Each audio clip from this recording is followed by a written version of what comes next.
रामकृष्ण हरी माऊली, स्वागत आहे तुमचा किचन क्लाउड आशामध्ये। आज मी स्पेशल घेऊन आलेले आहे एकादशीच्या बारसी निमित्त। बारसीला ही भाजी केली जाते, पांडुरंगाला याचा नैवेद्य दाखवला जातो। पांडुरंगाच्या फार आवडीची भाजी म्हणल्या जाते। तरी आमच्या विदर्भामध्ये किंवा नागपूर भंडारा या साईडला ही भाजी आवडीने खाल्ली जाते। तर याला आमच्याकडे वाघाटे म्हणतात, तुमच्याकडे याला काय म्हणतात हे कमेंट्स करून प्लीज सांगा। याला गोविंद फळ पण म्हणले जाते। याची भाजी कशी करायची आपण ते बघूया। सर्वप्रथम माझ्या व्हिडिओला लाईक करा, शेअर करा। नवनवीन रेसिपीजसाठी माझ्या चॅनलला सबस्क्राइब करा।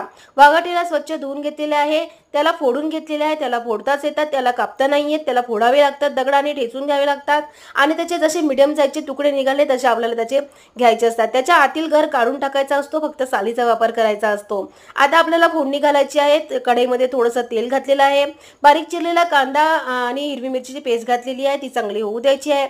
सोबतच अद्रक लसूणची पेस्ट पण घालायची आहे आणि टोमॅटो, त्याच्यामध्ये आपल्याला ड्राय मसाले घालायचे आहे। तिखट, मीठ, हिंग, हळद घालायचं आहे आणि टोमॅटो घालायचा आहे। मंद आचेवर आपल्याला हे सगळं होऊ द्यायचं आहे। त्याच्यामध्ये वाघाट्याचे तुकडे टाकायचे आहे आणि पुन्हा आपल्याला मंद आचेवर होऊ द्यायचे आहे।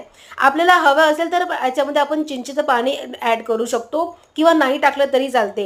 ही भाजी कुकरमध्ये पण केल्या जाते आणि विशेष म्हणजे ह्या भाजीसोबत भाजीमध्ये भिजवलेली चणा डाळ पण टाकली जाते। तर त्यामुळे ही भाजी फारच पौष्टिक आहे, शरीरासाठी फारच चांगली आहे। मूत्राशयाचा त्रास किंवा पित्ताच्या विकारासाठी ही भाजी फार चांगली आहे, औषधी आहे आणि रानभाजी आहे। Bye bye, thank you.